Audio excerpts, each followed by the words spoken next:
Hello viewers. तो आ चुके हैं हम लोग अपने प्रेसिडेंट की लेक्चर सीरीज़ में अपने तीसरे लेक्चर पे। दो लेक्चर ऑलरेडी कंप्लीट हो चुके हैं। अगर आपने वो लेक्चर नहीं देखे हैं तो पहले उन लेक्चर को ज़रूर देखिए, फिर इस तीसरे लेक्चर पे आइएगा। नहीं भी आ रहे कोई दिक्कत नहीं, मगर मैं चाहता हूँ कि आप पहले उन लेक्चर्स को देख लीजिए तब तीसरे लेक्चर पे आइएगा। और नहीं भी देखा है, पहले आप तीसरा देख रहे हैं तो ज़रूर जाइएगा, उन दोनों को भी ज़रूर देखिएगा, आपको बहुत अच्छा वहाँ पे कॉन्सेप्चुअल क्लैरिटी होगी। तो डायरेक्टली मूव करते हैं अपने प्रोविजंस पे, देखते हैं बातें क्या हो रही हैं। आर्टिकल नंबर 60 शपथ की बात कर रहा है। प्रेसिडेंट को ओथ कौन दिला रहा है, याद रखिएगा आर्टिकल नंबर 60 है। ओथ कौन दिलाएगा? CJI, chief justice of India, यानी भारत का मुख्य न्यायाधीश। और अगर मुख्य न्यायाधीश एब्सेंट हैं तो उस केस में सुप्रीम कोर्ट के सबसे सीनियर मोस्ट जज द्वारा ही इनको ओथ या शपथ दिलवाई जाएगी। ठीक है, यहाँ पे पॉइंट क्लियर होता है आर्टिकल नंबर 60 ओथ को लेके। अगला पॉइंट कि जैसे ही आर्टिकल नंबर 59, सबसे पहले ही जान लीजिए आर्टिकल नंबर 59 की चर्चा होने वाली है। और यहाँ पे बोल रहा है जैसे ही प्रेसिडेंट अपनी पोस्ट होल्ड करते हैं, इसमें दो तीन बातें हैं जरा ध्यान रखिएगा। कह रहा है आप पोस्ट होल्ड कर रहे हैं, कह रहा है ठीक है पोस्ट होल्ड कर रहे हैं। पोस्ट होल्ड करने से पहले भी कुछ आपका पास्ट रहा है। कह रहा है क्या पास्ट रहा है? आप या तो पार्लियामेंट के सदस्य रहे हो या तो आप विधानमंडल के सदस्य रहे हो। कह रहा है ठीक है, इन दोनों में से कुछ एक तो रहे होंगे, या तो आप MP रहे होगे या तो MLA रहे होगे। तो कह रहा है क्या दिक्कत हो गई? कह रहा है MP या MLA हो आप, और जैसे ही आप प्रेसिडेंट के पोस्ट होल्ड करते हो वैसे ही मान लीजिए कि आपने अपनी पोस्ट को छोड़ दिया। वैसे ही मान लिया जाएगा आपने अपनी पोस्ट को छोड़ दिया। तो ये बात बड़ी सिंपल सी है, अच्छी सी है। थोड़ा सा इसमें और भी पॉइंट हम लोग जोड़ते हैं, देखते हैं इस पॉइंट को। क्या कह रहा है?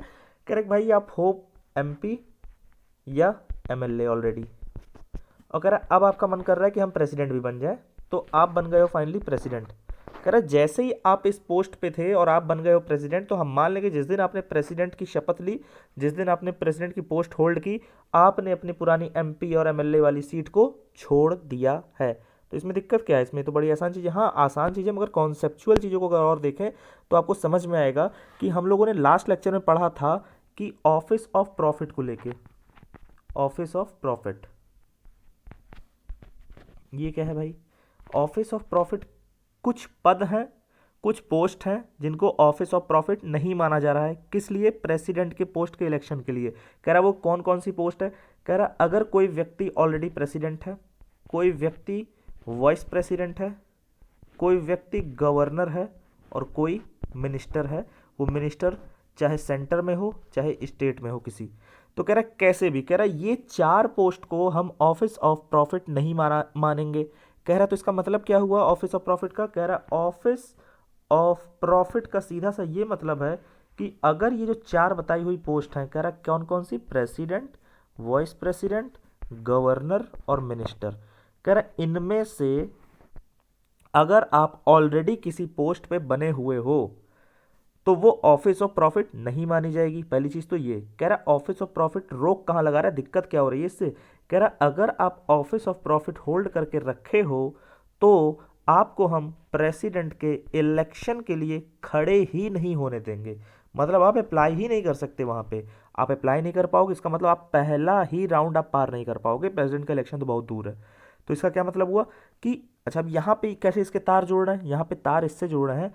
कह रहा भाई आप ऑलरेडी MP या MLA हो, और MP और MLA होने के बाद आप जो है प्रेसिडेंट बन जा रहे हो। कह रहा हाँ अब थोड़ा लग रहा है कुछ दिक्कत है मामला।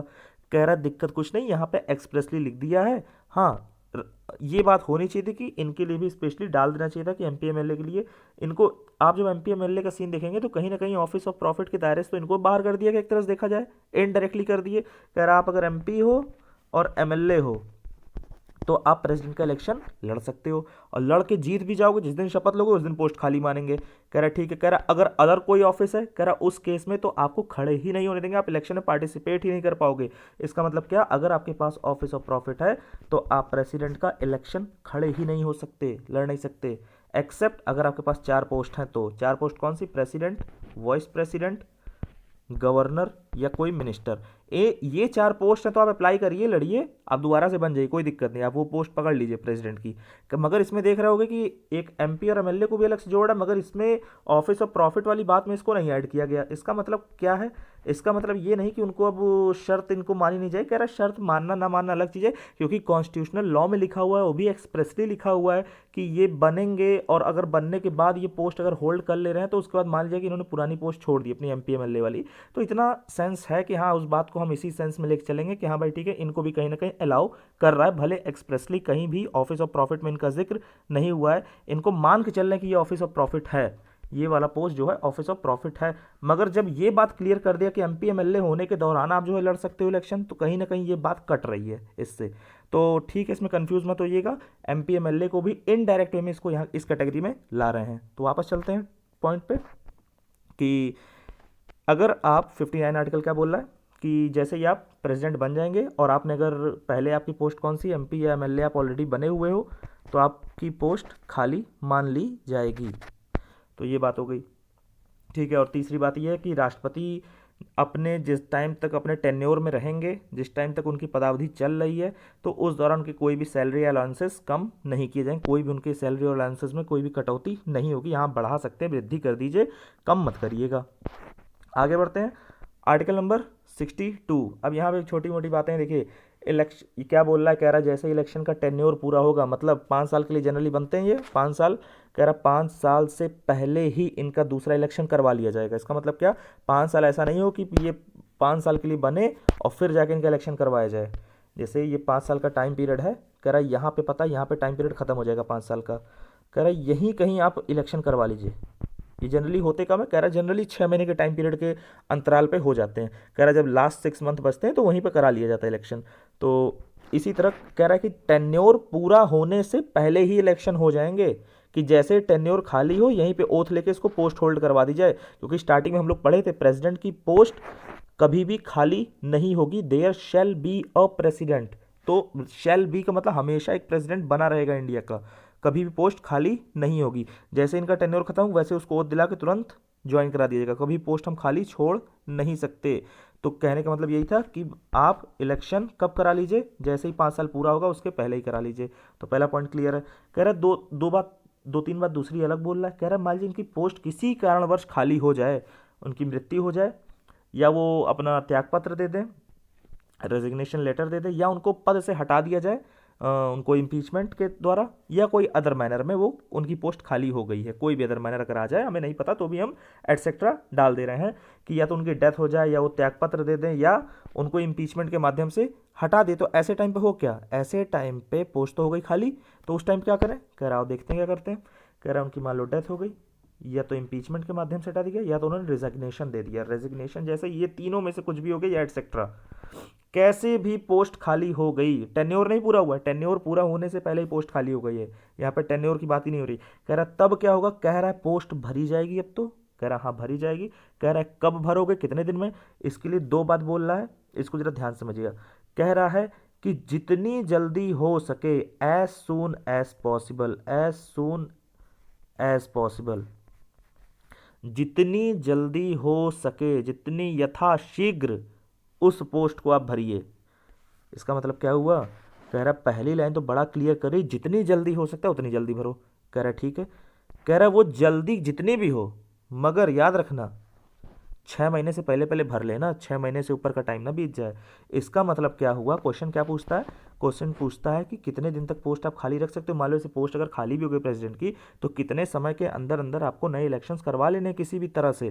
तो कह रहा है 6 महीने के अंदर अंदर, जब तक एक्सेप्शनल कंडीशन ना आ जाए, वहाँ पे आपको किसी भी कारणवश आपको अगर एक्सेप्शनल आ जा रही उसके बाद भी आपको 6 महीने का इंतजार करना है, वरना आपको तो 6 महीने से पहले ही करा रहे हो सकता है तो पहले ही 10 दिन में काम चालू करके तुरंत इलेक्शन कराइए, महीने भर में इनको बैठा दीजिए इलेक्शन करा के।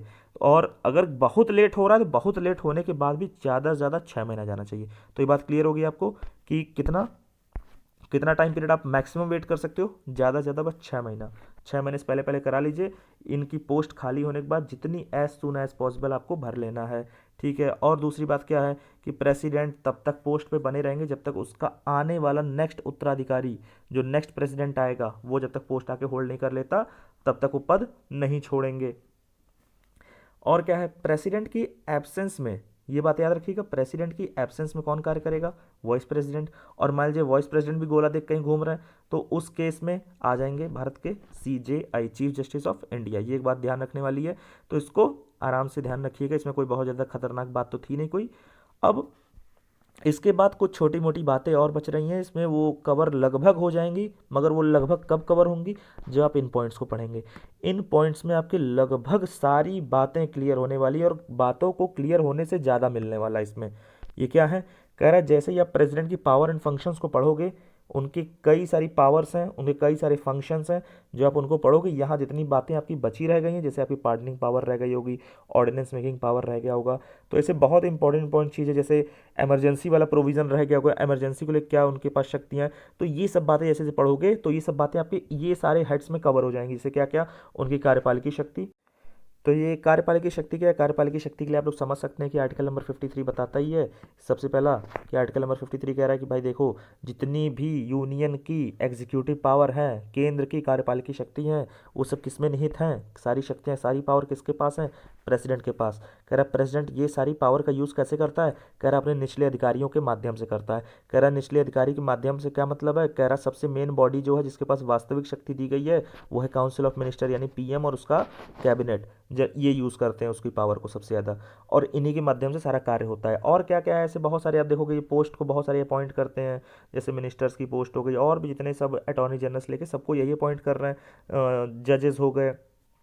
तो जो अपॉइंटमेंट वाली शक्ति है और एटसेट्रा, तो आप इसको जब अभी पढ़ा जाएगा सारे हेड्स को तब कवर किया जाएगा। विधायी शक्ति में जानते ही हैं लॉ मेकिंग पावर, यहीं पे आपको ऑर्डिनेंस पढ़ना पड़ जाएगा, ऑर्डिनेंस मेकिंग पावर आर्टिकल 123। फिर वित्तीय शक्ति, फाइनेंशियल, फिर न्यायिक शक्ति आ जाएगी, न्यायिक शक्ति में वही आपकी पार्डन, फिर सैन्य शक्ति आ जाएगी कुछ, ये क्योंकि इनको सुप्रीम कमांडर कहा जाता है सारी आर्म्ड फोर्सेस का, तो ये भी देखा जाएगा। आपातकालीन शक्ति, राजनयिक शक्ति। समझिए कि आपने जो प्रेसिडेंट में जितना आपने अभी तक पढ़ लिया उससे भी ज़्यादा आपको यहाँ मिलेगा इस एक लेक्चर में आने वाले। चौथा लेक्चर बहुत ही बढ़िया रहने वाला है, बहुत ही मज़ेदार रहेगा कंटेंट के माध्यम से। तो कंटेंट के बेसिस अगर आप जाएंगे तो आपको यहाँ पे इन सारे हेड्स में बहुत सारी चीज़ें मिलने वाली, तो उस लेक्चर को मिस मत करिएगा, मैं उस लेक्चर को जल्दी लाऊंगा। तो आज के लेक्चर में इतनी बातें रखेंगे, तो thank you for watching video, और आने वाले लेक्चर का वेट करिएगा ज़रूर, वो बहुत जल्दी आएगा।